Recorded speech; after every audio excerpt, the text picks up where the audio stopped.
సమాజ అభివృద్ధికి తోడ్పడేదానికి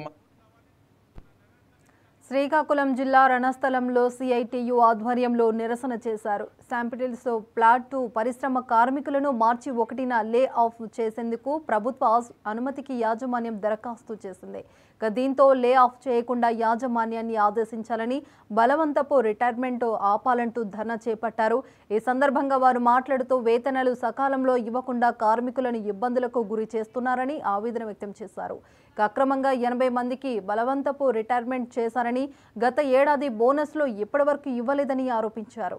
కార్మికుల సమస్యలు పరిష్కరించుకుంటే ఆందోళన ఉధృతం చేస్తామని హెచ్చరించారు. తర్వాత రెవెన్యూ అధికారికి వినతి పత్రం అందజేశారు.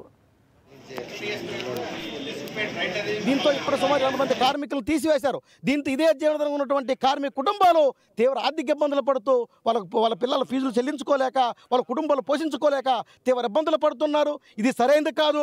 మరోవైపు ఈ మార్చి 1వ తేదీ నుంచి 200 మంది కార్మికుల్ని అక్రమంగా లే ఆఫ్ చేస్తామని చెప్పి ఈరోజు ప్రభుత్వానికి పర్మిషన్ కోసం నోటీసు పెట్టింది. వెంటనే ప్రభుత్వం జోక్యం చేసుకొని యాజమాన్యం అక్రమ లే ఆఫ్ చేయకుండా ఆదేశించాలని చెప్పి కోరుతా ఉన్నాం. ఇప్పటికైనా సరే యాజమాన్యం సానుకూలంగా స్పందించి కార్మికుల సమస్యల పరిష్కారానికి ముందుకు రావాలి.